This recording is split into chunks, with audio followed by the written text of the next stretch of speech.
चलिए आज की क्लास स्टार्ट करते हैं। तो आज हम स्टार्ट कर रहे हैं सिंपल हार्मोनिक मोशन।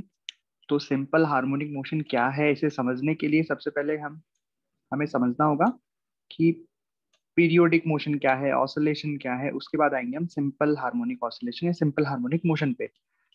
तो व्हाट इज पीरियोडिक मोशन? जैसा कि नाम से ही समझ में आ रहा है, पीरियोडिक मतलब जो एक फिक्स टाइम के बाद रिपीट हो, उसे हम पीरियोडिक मोशन कहते हैं। सो व्हाट इज पीरियोडिक मोशन?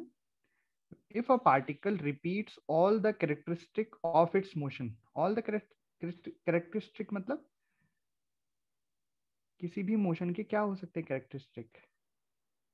उसका पाथ, है ना, और acceleration profile, velocity profile, time profile, सब कुछ रिपीट होना चाहिए।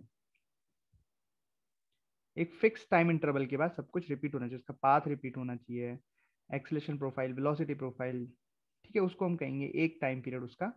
Then its motion is known as periodic motion. इसके एग्जांपल क्या है? जैसे पेंडुलम मोशन, पेंडुलम का जो मोशन होता है, uniform circular motion, motion of planets around the sun, motion of hands of clock, right, motion of swing, जो पेड़ पे झूला डालते हैं ना, वो मोशन भी कैसा है? Periodic motion, right.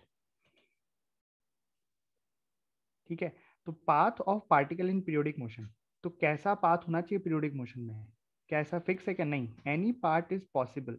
Like straight line, मतलब पार्टिकल स्ट्रेट लाइन पे चल रहा है, लेकिन एक फिक्स टाइम के बाद इसका सब कुछ रिपीट हो रहा है, वेलोसिटी रिपीट हो रही है, पाथ रिपीट हो रहा है, राइट, ऐसे ऐसे आगे पीछे आगे पीछे।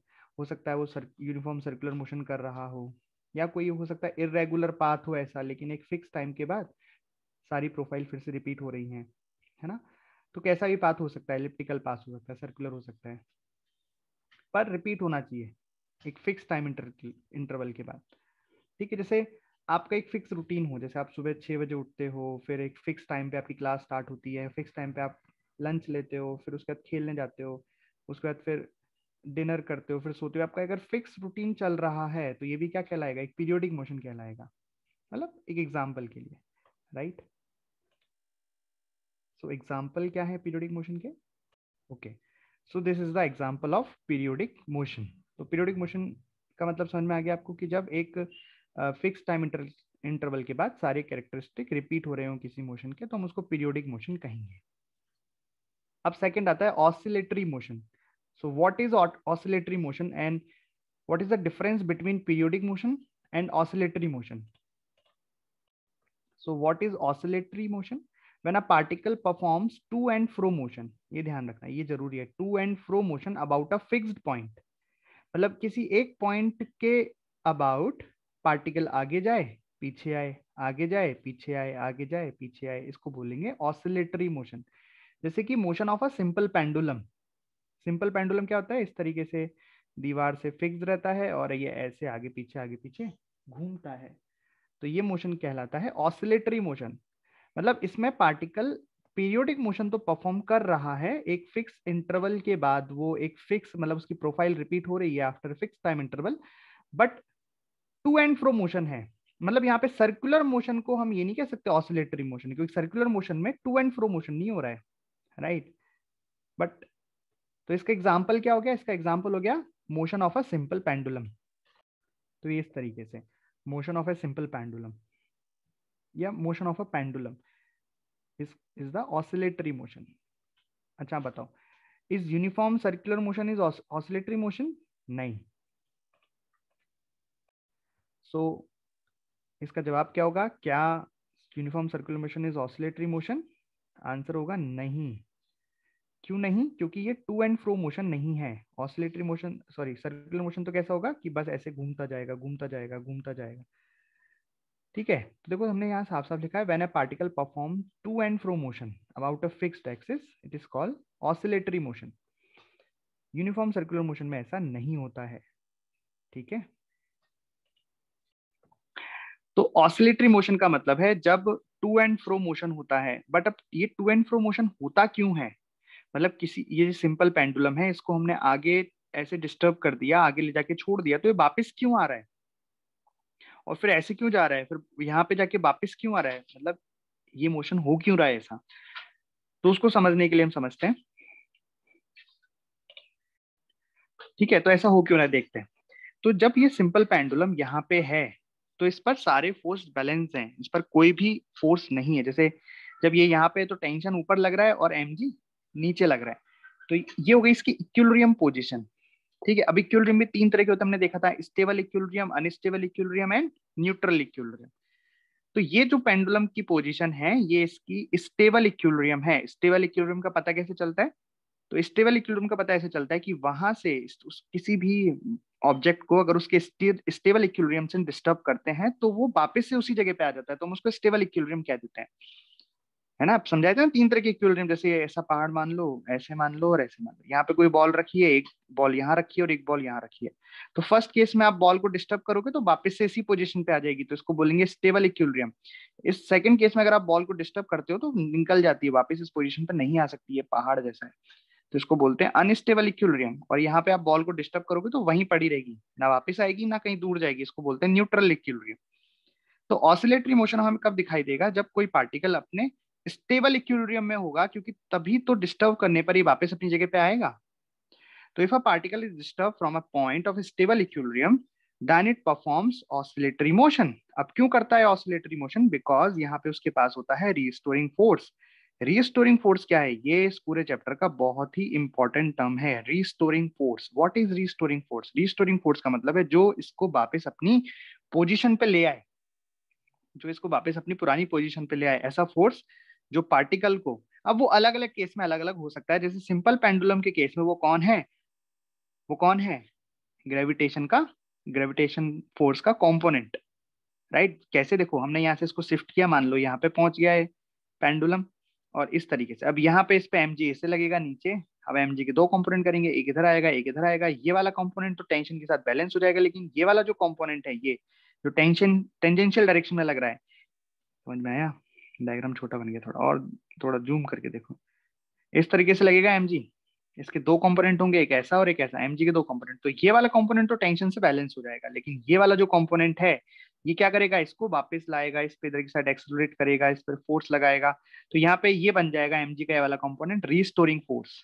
ठीक है, तो एक जनरल टर्म में हम रिस्टोरिंग फोर्स को कैसे लिखते हैं? जनरल टर्म में हम इस रिस्टोरिंग फोर्स को रिप्रेजेंट करते हैं, ये हमेशा इक्विलिब्रियम की तरफ लगेगा। ध्यान रखना, देखो यहाँ पे किधर लगा, कहाँ गया? अच्छा, mg किधर की तरफ लगा? इसके इक्विलिब्रियम पॉइंट की तरफ, है ना।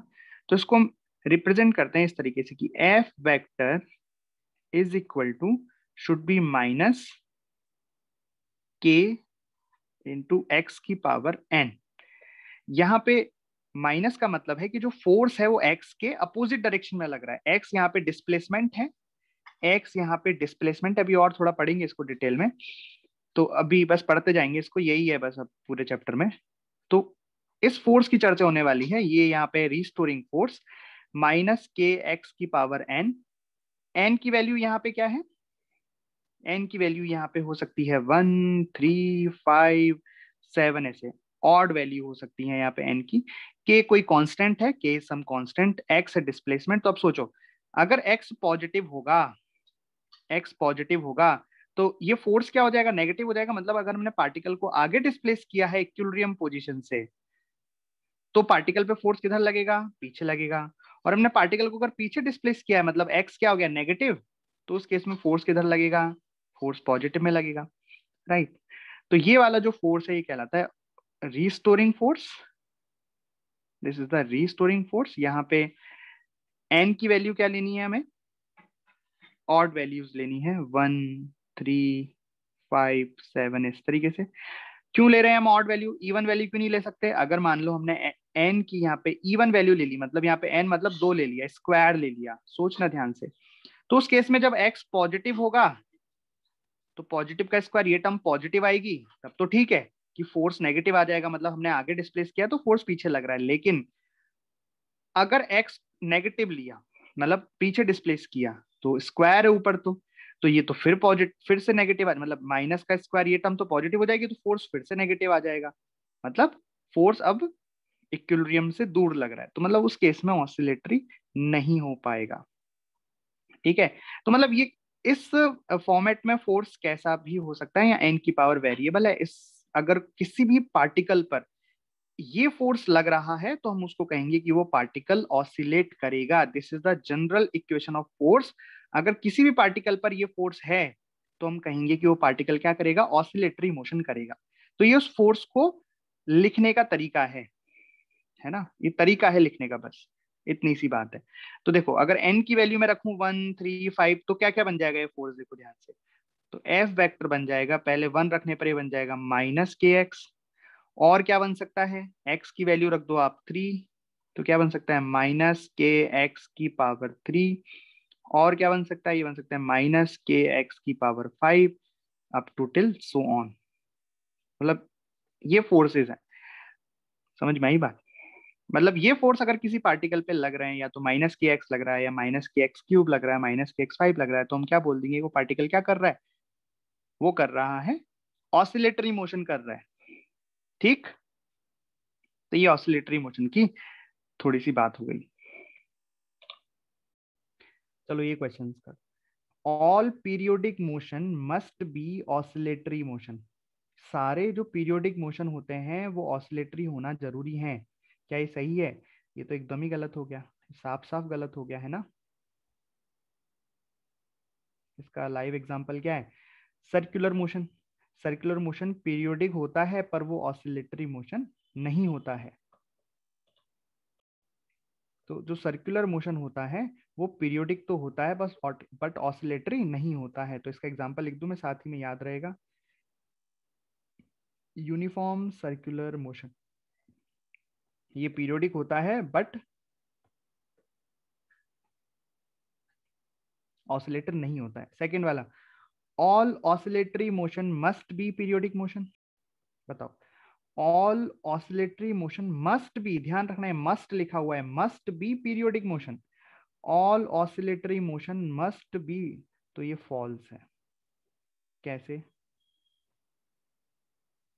तो एक टर्म होता है डैम्प्ड, एक टर्म होता है डैम्प्ड।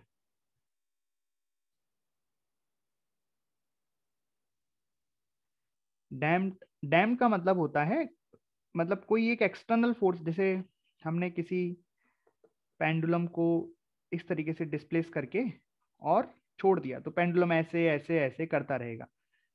तो अगर आइडियल केस लेते हैं तो वो ऐसे ऐसे करता रहेगा, ठीक है, तब तो ठीक है, तब तो ये जो ऑसिलेटरी मोशन है वो पीरियोडिक भी है, राइट, क्योंकि एक फिक्स टाइम के बाद ये रिपीट हो रहा है। बट अगर ये डैम्पिंग हुई, यहाँ पे डैम्पिंग का मतलब होता है कि अगर ये धीरे धीरे रुकता रहा, जैसे मान लो एयर का ड्रैग लग रहा है, एयर की वजह से इसमें कोई फ्रिक्शन आ रहा है ना, तो उसकी वजह से ये इसका एम्पलीट्यूड पहले इतना था, मतलब पहले ऐसे ऐसे जा रहा था, फिर धीरे धीरे धीरे धीरे धीरे रुका, तो इसमें भी पीरियोडिक नहीं हुआ ना, समझ रहे हो। ये पीरियोडिक मोशन नहीं हुआ, इसको ऑसिलेशन मोशन तो कहते हैं। इसको कौन सा ऑसिलेशन कहते हैं, डैम्प्ड ऑसिलेशन कहते हैं, डैम्प्ड ऑसिलेशन कहते हैं। तो ऑसिलेटरी तो है ये, बट पीरियोडिक नहीं है, क्योंकि ये फिक्स टाइम के बाद रिपीट नहीं हो रहा है, धीरे धीरे इसका टाइम पीरियड कम होता जाएगा।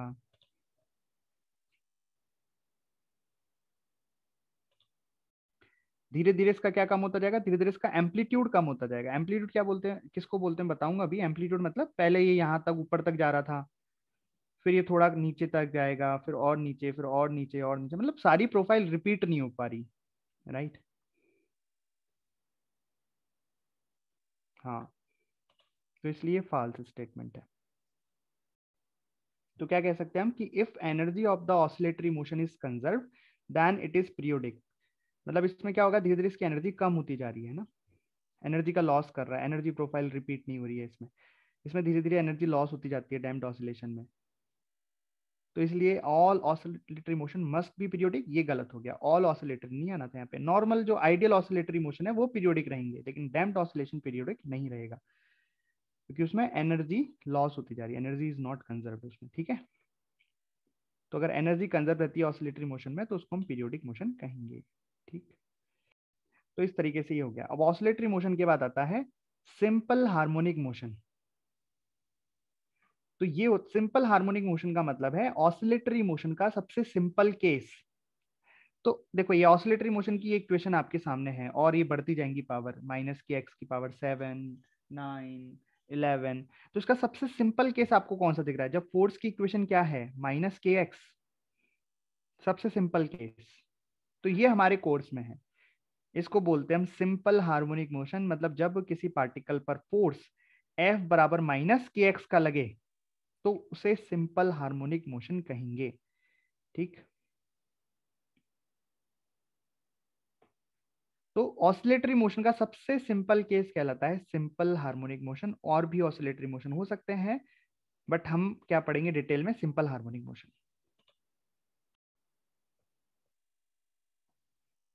तो what is simple harmonic motion? It is the simplest form of oscillatory motion with conserved energy. इसमें एनर्जी कंजर्व रहेगी इस मोशन में। इससे मोशन की इक्वेशन क्या होगी, मतलब ये कब होगा, ये मोशन कब परफॉर्म होगा, कोई पार्टिकल ये वाला मोशन कब परफॉर्म करेगा, जब उस पर फोर्स लगेगा F बराबर minus of k x vector. x क्या है यहाँ पे, डिस्प्लेसमेंट, F फोर्स है, k है एस एच एम कॉन्स्टेंट, और ये है F S H M force या रीस्टोरिंग फोर्स। ठीक है, ये F क्या है, एस एच एम फोर्स या रीस्टोरिंग फोर्स। रीस्टोरिंग मतलब जो वापस ले आए पार्टिकल को अपनी जगह पर, है ना। k क्या है यहाँ पे, S H M constant,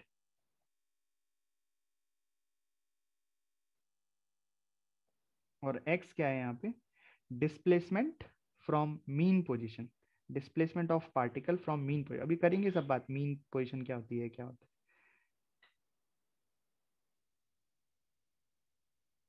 displacement of particle from mean, mean, है ना। मीन या इक्विलिब्रियम पोजीशन भी कह सकते हैं। मीन, मीन को इक्विलिब्रियम भी कह रहे हैं, मीन और इक्विलिब्रियम पोजीशन। अब इक्विलिब्रियम तो आप जानते हो ना, जहाँ पे फोर्स, नेट फोर्स जीरो हो। ठीक है, तो इक्विलिब्रियम पोजीशन के साइड में लिखता हूँ, जहाँ पे एफ नेट जीरो हो उसको क्या कहेंगे हम, इक्विलिब्रियम पोजीशन। अब जैसे अगर ये इक्वेशन रहती है तो इसमें एफ नेट जीरो कब होगा, ये फोर्स रीस्टोरिंग फोर्स जीरो कब होगा, जब एक्स बराबर जीरो होगा, राइट। तो ऐसा हमेशा नहीं होगा, मैं बात बता रहा हूँ, अगर ये इक्वेशन होगी तो यहाँ एक्स बराबर जीरो रहेगा तो फोर्स जीरो हो जाएगा। खैर, अब धीरे धीरे डिटेल में पढ़ते जाएंगे, बट हाँ अभी के लिए समझने के लिए इतना कर लो कि ये एफ है restoring force, k is the S H M constant, x is the displacement of particle from mean और इक्विलिब्रियम पोजीशन, और ये माइनस क्या रिप्रेजेंट कर रहा है कि फोर्स हमेशा किधर लगेगा, डिस्प्लेसमेंट के अपोजिट डायरेक्शन में लगेगा। मतलब ये देखो, ये है mean position, suppose this is the equilibrium position और द मीन पोजीशन। अगर पार्टिकल आगे है यहाँ से तो फोर्स पीछे लगेगा, और पार्टिकल इधर है तो फोर्स इधर लगेगा। समझ में आई बात। ये x बराबर जीरो है तो ये x पॉजिटिव हो गया तो फोर्स अपोजिट डायरेक्शन में, इधर x नेगेटिव हो गया तो x पॉजिटिव डायरेक्शन में। ठीक है, यहां तक क्लियर है, थोड़ा थोड़ा समझ में आ रहा है। अब इसी मोशन को हमें डिटेल में पढ़ना है, तो पढ़ते हैं टाइप्स ऑफ मोशन। हम कितने टाइप के मोशन पढ़ने वाले हैं आगे। तो क्या होगा, लीनियर एसएचएम, लीनियर मतलब रेखिक, रेखीय मतलब एक लाइन में हो रहा है। तो when restoring force acts on the particle, किसी पार्टिकल पर रिस्टोरिंग फोर्स लग रहा है, suppose this is the path, यहाँ पे कोई पार्टिकल है, ये x बराबर जीरो है, मतलब ये मीन पोजीशन बोल दो या इक्विलिब्रियम पोजीशन बोल दो। इक्विलिब्रियम पोजीशन का मतलब होता है जहाँ नेट फोर्स होता है जीरो। ठीक है, और पार्टिकल पर कौन सा फोर्स लग रहा है, F बराबर minus of k x vector. तो अगर पार्टिकल आगे रहेगा तो फोर्स पीछे लगेगा, पार्टिकल पीछे रहेगा तो फोर्स आगे लगेगा, मतलब फोर्स हमेशा इक्विलिब्रियम पोजीशन की तरफ लगेगा। यहाँ पे पार्टिकल इस तरीके से आगे पीछे आगे पीछे आगे पीछे मोशन करेगा, इसे हम कहेंगे लीनियर एसएचएम। क्लियर है, तो इसे डायग्राम बना दे हम जल्दी से इसका। Suppose this is the path, यहाँ पे पार्टिकल घूमेगा, ये मीन पोजीशन, इक्विलिब्रियम पोजीशन, है ना। सपोज पार्टिकल यहाँ आगे तक आया, यहाँ और यहाँ तक पहुंचा, तो इसको कहेंगे हम x बराबर प्लस ए, इसको कहते हैं x बराबर माइनस ए। अभी धीरे धीरे इन सभी के नाम मैं आपको बताऊंगा। तो पार्टिकल यहाँ से ऐसे जाके आगे, फिर पीछे, और फिर यूं, फिर ऐसे ही ऐसे ऐसे ऐसे ऐसे मोशन कर रहा है, तो ये मोशन क्या है, एस एच एम है ना। और पार्टिकल पर फोर्स कैसा लग रहा है, पार्टिकल पे फोर्स लग रहा है F बराबर minus of k x vector. मतलब जब पार्टिकल आगे होगा, पॉजिटिव एक्स में होगा, तो फोर्स ऐसे लगेगा, जब पार्टिकल ऐसे होगा तो फोर्स ऐसे लगेगा। ठीक है, ये मैंने फोर्स की डायरेक्शन दी है, मोशन की डायरेक्शन नहीं दी है। मोशन तो कैसा होगा, जैसा अभी मैं दिखा रहा हूँ आपको कि पार्टिकल सपोज यहाँ से है, आगे जाएगा, फिर पीछे आएगा, फिर इधर जाएगा, और फिर इधर आएगा, और फिर इस तरीके से घूमता रहेगा, चलता रहेगा, चलता रहेगा। तो कैसे जा रहा है, आगे पीछे, पीछे आगे, आगे पीछे, पीछे आगे, इस तरह से, है ना। तो ये जो मैंने, ये देखो, ये तो हो गया मीन पोजीशन, एक्स बराबर 0, इक्विलिब्रियम पोजीशन, मीन पोजीशन। और ये जो पार्टिकल जितना अधिकतम दूरी तक जाता है इस पाथ में, यहाँ पे देखो, यहाँ से कितना गया है पार्टिकल, मैक्सिमम यहाँ तक गया है, इसको बोलते हैं एक्सट्रीम पोजीशन। Extreme position. और ये होगी नेगेटिव एक्सट्रीम पोजीशन, इसको भी एक्सट्रीम के नाम से बोल, एक्सट्रीम पोजीशन। ठीक है, धीरे धीरे टर्म्स क्लियर होती जा रही हैं। ये बीच वाली क्या है, मीन पोजीशन। इसका सबसे बढ़िया एग्जांपल, ये नहीं कह रहा हूं कि लीनियर एसएचएम केवल यही एग्जांपल कर सकता है, नहीं, बहुत सारी चीजें कर सकती है, हम देखेंगे, लेकिन सबसे बढ़िया एग्जांपल इस एसएचएम का क्या होता है बताओ, किससे कंपेयर कर सकते हैं सबसे अच्छा एग्जांपल इसका, जिसमें एकदम साफ साफ हमें दिखाई देगा कि हाँ यहाँ पे लीनियर एसएचएम हो रहा है। Spring block system, right. Suppose ये एक इस तरीके से, यहाँ पे ये दीवार है, ये सरफेस है, यहाँ पे एक स्प्रिंग है, और स्प्रिंग से एक ब्लॉक इस तरीके से लगा हुआ है ना, ये मास एम का ब्लॉक है। ये जो पोजीशन है, ये वाली पोजीशन, ये पोजीशन कौन सी है, दिस इज द, अभी मतलब ये नॉर्मल लेंथ में स्प्रिंग का के है, ये स्प्रिंग कांस्टेंट है। एसएचएम कांस्टेंट के और स्प्रिंग कांस्टेंट के में अंतर होता है। तो ये जो के है वो किसका है, स्प्रिंग का है, ठीक है। और अभी स्प्रिंग किस में है, अपने नॉर्मल लेंथ में है। तो इस जगह पर ये क्या हो जाएगी, इसकी मीन पोजीशन, क्योंकि अभी इस पर कोई फोर्स नहीं लग रहा है, तो इसको इक्विलिब्रियम पोजीशन कह दूं, है ना। अब सपोज हमने इसको थोड़ा सा आगे खींचा, इस तरीके से आगे खींचा, आगे एक्सटेंड किया, और सपोज ए एक्सटेंड किया, तो ये एक्स बराबर ए हो गया, और एक्सटेंड करके इसे छोड़ दिया, राइट। तो क्या होगा, जब इसको हमने एक्सटेंड किया तो इस पर पीछे की साइड स्प्रिंग फोर्स लगेगा, लगेगा कि नहीं लगेगा, स्प्रिंग फोर्स लगेगा, और वो स्प्रिंग फोर्स इसको पीछे लाएगा, पीछे लाएगा, इसकी वेलोसिटी बढ़ जाएगी, फिर वेलोसिटी बढ़ जाएगी तो ये ब्लॉक आगे जाएगा, स्प्रिंग को दबाएगा, स्प्रिंग दबेगी तो फोर्स, फिर स्प्रिंग फोर्स इधर लगेगा, और ये पार्टिकल इस तरीके से करेगा, क्या करेगा, एसएचएम करेगा। ये जो पार्टिकल का मोशन होगा, अगर हमने इस ब्लॉक को कुछ डिस्टेंस खींच के छोड़ दिया, तो फिर इसका जो ये मोशन होगा, that is SHM, that is SHM. यहाँ पर कौन परफॉर्म करा रहा है एसएचएम, यहाँ पर जो रिस्टोरिंग फोर्स है वो कौन कौन लगा रहा है रिस्टोरिंग फोर्स, यहाँ पे spring force behave as a restoring force, right. अब ये रिस्टोरिंग फोर्स जरूरी नहीं कि हमेशा स्प्रिंग ही हो, ये कुछ भी हो सकता है, कई तरीके से हम अभी देखेंगे, लेकिन यहाँ इस केस में spring is the restoring force, right.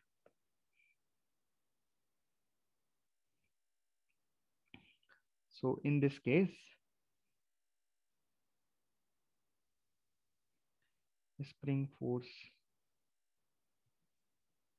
is acting as restoring force.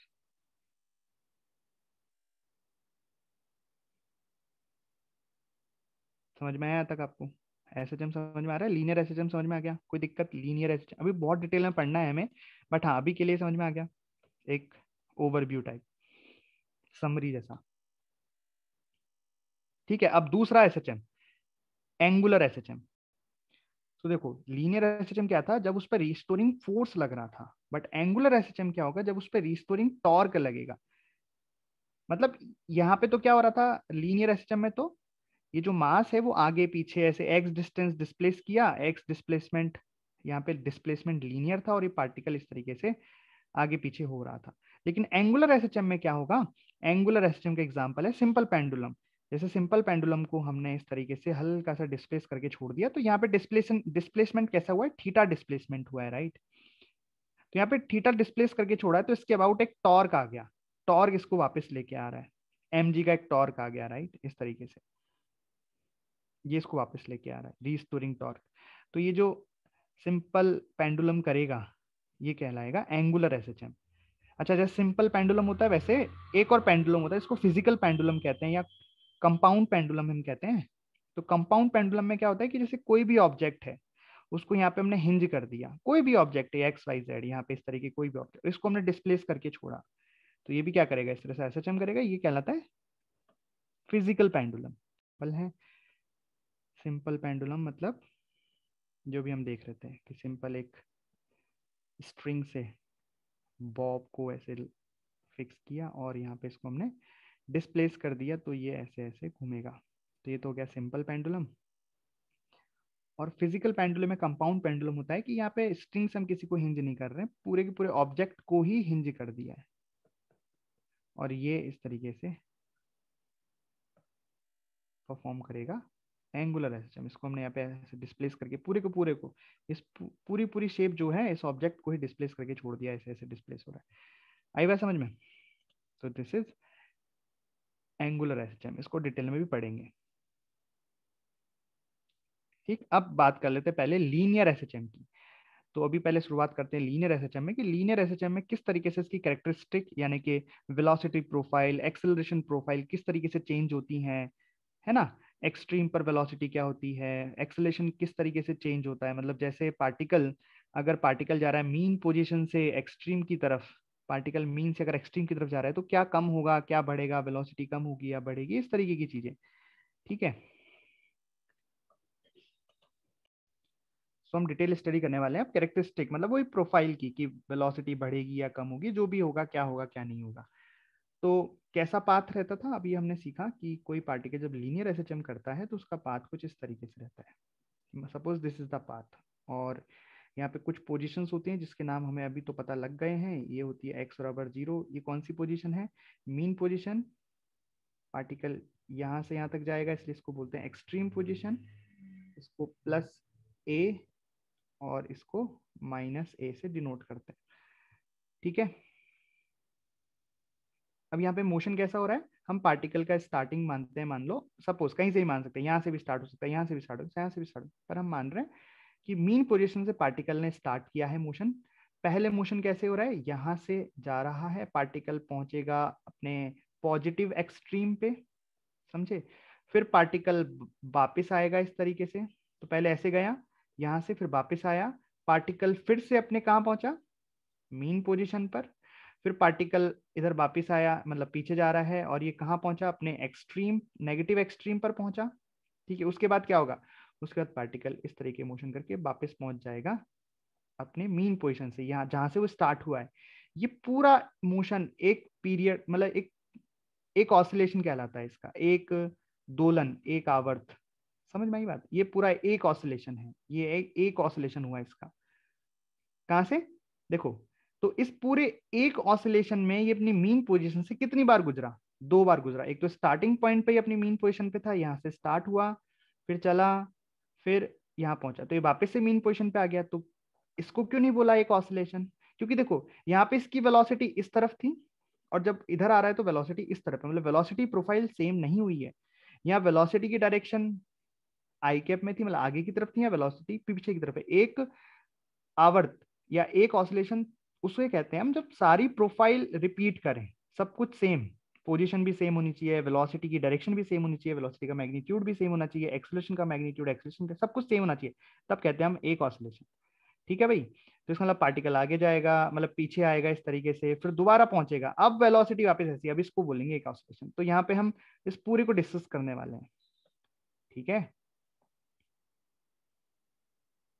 तो हम स्टार्ट करते हैं यहाँ से कि स्टार्टिंग में पार्टिकल यहाँ पे है। ठीक है, तो नाम दे देते हैं इसको, सभी को नाम दे देते हैं। ये पी नाम दे देते हैं, पार्टिकल पी से चला, पार्टिकल पी से कहाँ चला, पार्टिकल पी से चलते चलते पहुंचा पॉइंट क्यू पर। ठीक है, तो सबसे पहले हम बात करेंगे पी से क्यू क्या क्या हुआ। ठीक, फिर फिर पार्टिकल क्या हुआ, फिर क्यू से स्टार्ट हुआ पार्टिकल, और क्यू से स्टार्ट होके पार्टिकल वापस कहाँ पहुंचा, अपनी पी पोजीशन पे पहुंचा। ठीक है, तो क्यू से स्टार्ट होके पी पे पहुंचा, तो इसको अलग नाम देते हैं, आर नाम देते हैं वरना कंफ्यूज हो जाएंगे। आर पे पहुंचा, फिर आर से स्टार्ट हुआ, यहाँ एस पे पहुंचा, ठीक है, फिर यहाँ पे एरो लगा देते हैं, फिर ये तो कोई बात नहीं है यहाँ, भाई ये तो कोई चीज नहीं है, ये वाला लेंथ और ये वाला लेंथ थोड़ा ना है, पार्टिकल ऐसे थोड़ा ना चला नीचे, वो तुमने समझाने के लिए बोला है, लीनियर एसएचएम का मतलब पार्टिकल अपने ही पाथ पे वापस आ रहा है, वो समझाने के लिए ऐसे किया है, ठीक है, ये तो आप समझ रहे हो ना। अरे इतने समझदार तो हो यार।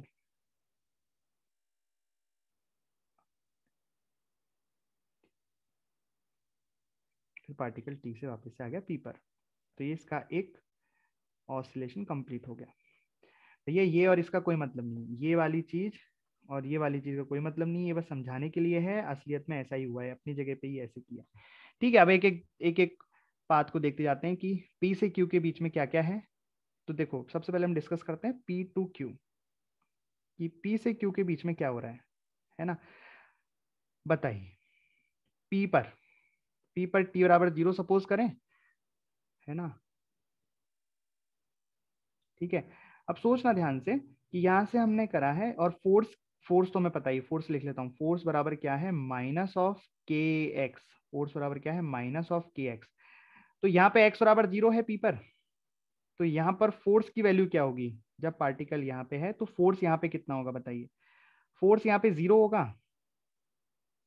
तो अगर फोर्स 0 है तो क्या एक्सेलरेशन भी 0 होगा, इस पॉइंट की बात कर रहा हूं पहले, पी पॉइंट की, तो यहाँ पे एक्सेलरेशन भी 0 होगा। ठीक है, अब पी से क्यू की बात कर लेते हैं कि पार्टिकल जा रहा है पी से क्यू, तो पार्टिकल जैसे पी से क्यू पर जा रहा है, सोचना, मैं मिडल का एक डायग्राम बनाता हूं, तो फोर्स तो पीछे लग रहा है इस तरीके से, लेकिन फोर्स कितना लग रहा है, फोर्स कितना लग रहा है, माइनस ऑफ के एक्स लग रहा है, तो माइनस का मतलब तो डायरेक्शन हो गई अपोजिट डायरेक्शन, ठीक है, के एक कांस्टेंट है, पर एक्स बढ़ता जा रहा है, भाई मैं बोल सकता हूं कि force is directly proportional to x, बोलो, force is directly proportional to x. तो जैसे से एक्स बढ़ता जा रहा है, यहाँ पे एक्स बढ़ के देखो इतना हो गया, ये एक्स हो गया, तो बताओ अगर फोर्स बढ़ता जा रहा है तो एक्सेलरेशन बढ़ेगा कि घटेगा, जैसे जैसे फोर्स बढ़ता जा रहा है आगे की तरफ, एक्सेलरेशन इंक्रीज होगा या डिक्रीज होगा, मतलब जीरो, पी से क्यू पे जा रहे हैं अपन, पी से क्यू पे जा रहे हैं, आपको बताना है पी से क्यू में एक्सेलरेशन इंक्रीज होगा कि डिक्रीज होगा। तो फोर्स तो बढ़ता जा रहा है ना, F is directly proportional to x, x जैसे से बढ़ता जा रहा है फोर्स बढ़ता जा रहा है, तो ए इंक्रीज होगा, ओके, ए इंक्रीज होगा।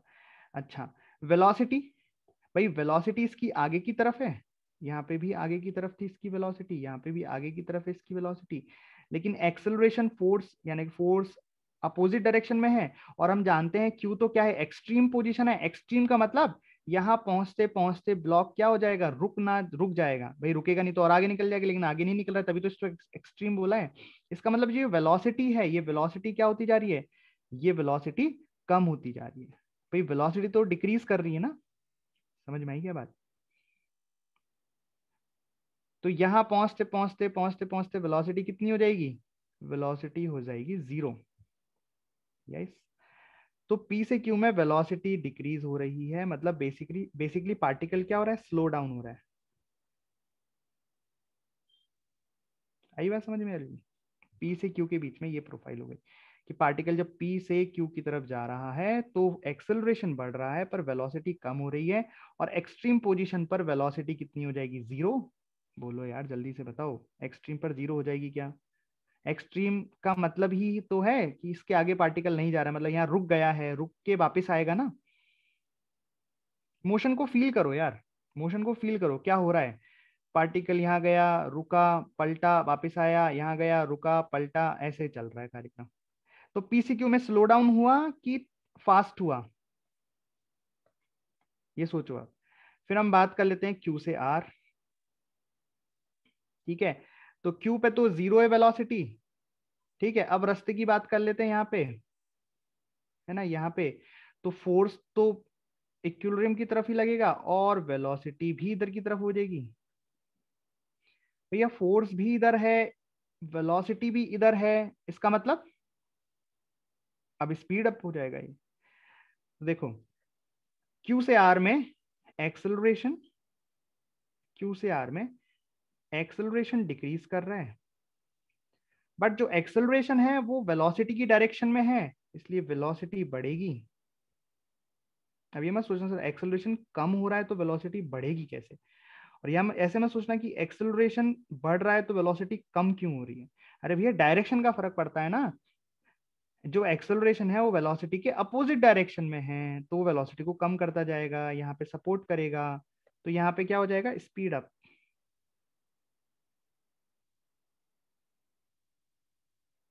ठीक है, अब बात करते हैं आर से एस।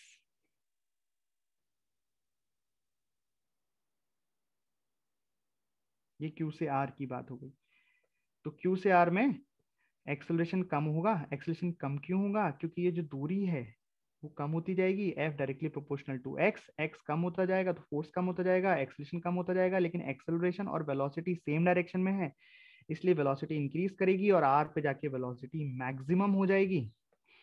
भाई आर पे पहुंच के वेलोसिटी क्या हो जाएगी, मैक्सिमम। लेकिन चलिए, तो एक्सट्रीम और मीन इनकी बात बाद में कर लेंगे, भी रस्तों की बात कर लेते हैं। तो अब आर से एस पे जा रहा है पार्टिकल, तो क्या होगा बताओ, आर से एस पे जा रहा है मतलब इस तरीके से, तो फोर्स तो किधर लगेगा इस बार, फोर्स तो पीछे लगेगा, क्योंकि फोर्स तो इक्विलिब्रियम की तरफ लगता है।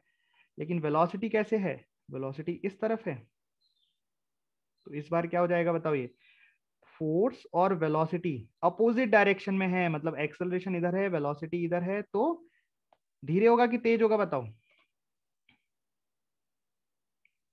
देखो इसके लिए मैं आपको एक चीज और लिख देता हूँ, यहाँ पे देखना, स्लो डाउन होगा, क्योंकि क्योंकि एक्सेलरेशन तो पीछे है और वेलोसिटी आगे है। यहाँ पे एक्सेलरेशन भी पीछे है और वेलोसिटी भी पीछे है, इसलिए स्पीड अप होगा सेम डायरेक्शन में ना। आर से एस में बताओ क्या है, आर से एस में तो सारी चीजें लिख देता हूँ। पहले तो ये लिख देता हूँ कि फोर्स बढ़ेगा बिकॉज ये डिस्टेंस बढ़ेगी, तो acceleration will increase but velocity will decrease, और ये क्या होगा, स्लो डाउन होगा। और स्लो डाउन होने का कारण क्या है, स्लो डाउन होने का रीजन ये है कि एक्सेलरेशन इस बार आगे की तरफ होगा लेकिन वेलोसिटी पीछे की तरफ होगी। अरे कुछ चमक रहा है आपको,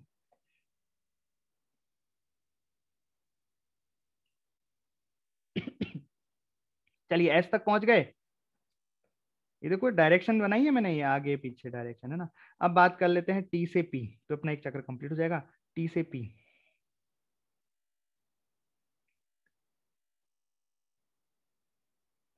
अरे इसका नाम तो सेम ही रख सकते थे ना अपन यार, ऐसे ही रख देते हैं इसका नाम,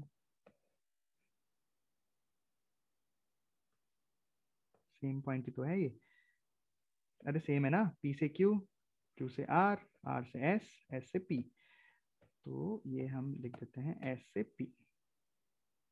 बताइए एस से पी के बीच में क्या होगा, तो पार्टिकल यहाँ है, अब पार्टिकल किधर जा रहा है, वेलोसिटी भी इधर है, फोर्स तो इक्विलिब्रियम की तरफ होगा ही, लेकिन इस केस में क्या है कि ये पार्टिकल पास जा रहा है, पार्टिकल पास जा रहा है मतलब एक्स छोटा हो रहा है, एक्स छोटा हो रहा है मतलब एक्सेलरेशन तो डिक्रीज होगा बट वेलोसिटी इंक्रीज होगी, वेलोसिटी इंक्रीज होगी मतलब ये क्या होगा, स्पीड अप।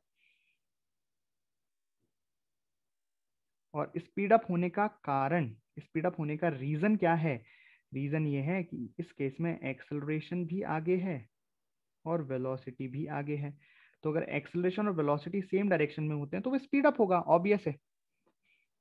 समझ में आ रहा है, तो यहाँ पे ये बात तो आपको पता ही होगी यार कि ऐसा नहीं होता है कि अगर एक्सेलरेशन बढ़ रहा है तो वेलोसिटी भी बढ़े, ऐसा जरूरी नहीं है, डिपेंड करता है उनकी डायरेक्शन से। अगर दोनों सेम डायरेक्शन में है तो वेलोसिटी को सपोर्ट करता है, अपोजिट डायरेक्शन में है तो वेलोसिटी को वो करता है, छोटा करता है। ठीक है, तो ये बात हो गई कहाँ की, रस्तों की। पी से क्यू की तरफ आए, जब क्यू से आर आए, आर से एस आए और एस से पी गए। अब बात कर लेते हैं कुछ एक्सट्रीम पॉइंट्स की या और मिड पॉइंट की, extreme points and mid points पर क्या होता है। तो एक्सट्रीम पॉइंट, तो एक्सट्रीम पॉइंट्स क्या है यहाँ पे, क्यू एंड एस। तो एक्सट्रीम पॉइंट पे बताओ क्या होगा, अगर पर्टिकुलर में एक्सट्रीम पॉइंट्स की बात करें, एक्सट्रीम पॉइंट्स मतलब क्यू एंड एस, बताओ। तो एक्सट्रीम पॉइंट्स पर वेलोसिटी 0 हो जाएगी हमेशा, तभी तो वो एक्सट्रीम है। कोई भी लाइन, कोई भी बात आपको समझ में नहीं आए तो मेरे को बताना। हाँ, एक्सेलेरेशन हमेशा, एक्सेलेरेशन की डायरेक्शन हमेशा मीन पोजीशन की तरफ होगी। अरे भैया, एक्सेलेरेशन क्या होता है? फोर्स F बराबर ma, तो फोर्स इधर होगा तभी तो एक्सेलेरेशन होगा, और फोर्स हमेशा मीन पोजीशन की तरफ होगा, तभी तो SHM होगा। तो अभी बात कर लेते हैं एक्सट्रीम पोजीशंस। एक्सट्रीम पोजीशंस मतलब ये Q एंड S। तो एक्सट्रीम पोजीशन पर वेलोसिटी हमेशा 0 होगी, ठीक है। And acceleration always maximum, acceleration maximum होगा बिकॉज F मैक्स होगा। एक्सट्रीम पॉइंट्स पर F मैक्सिमम होगा, होगा नहीं होगा? अरे होगा, क्योंकि डिस्प्लेसमेंट मैक्सिमम होगा, बिकॉज बिकॉज x मैक्सिमम होगा, डिस्प्लेसमेंट मैक्सिमम होगा, राइट। इसलिए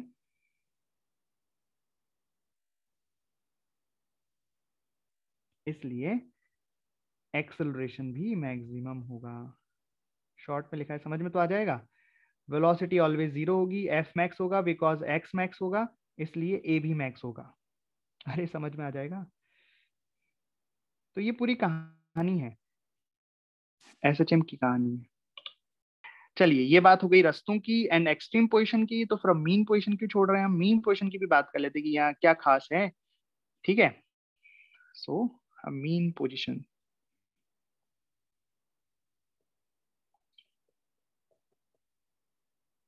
मीन पोजीशन यहाँ पे क्या क्या है? P and R। तो मीन पोजीशन पे क्या खास होता है? तो मीन पोजीशन होता क्या है? It is the point about which particle is performing SHM।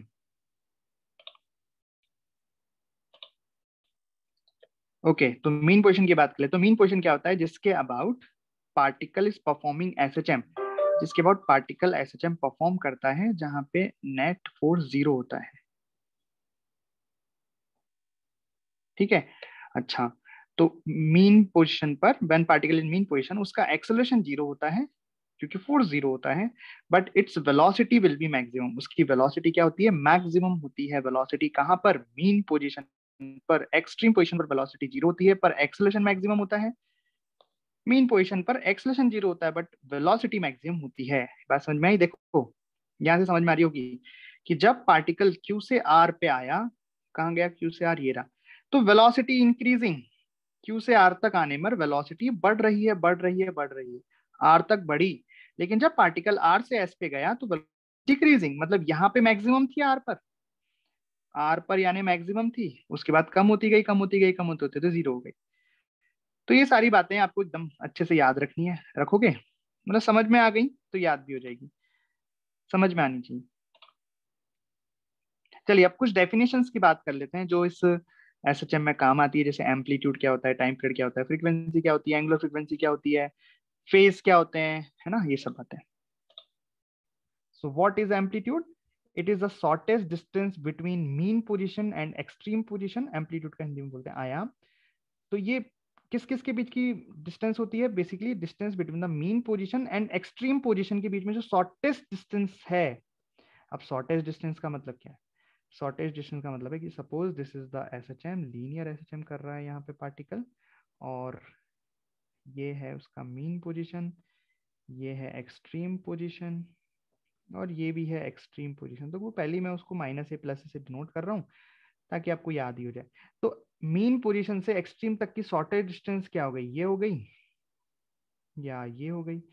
तो ये होता है एम्पलीट्यूड ए। ठीक है, या फिर आप ए बराबर लिख सकते हो distance between both extremes divided by 2।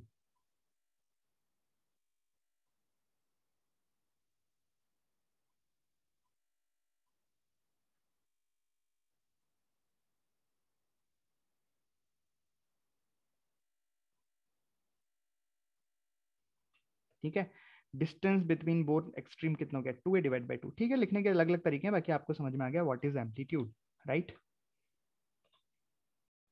Time period को हम रिप्रेजेंट करते हैं T से, कैपिटल टी से, और इसका नाम होता है हिंदी में आवर्तकाल।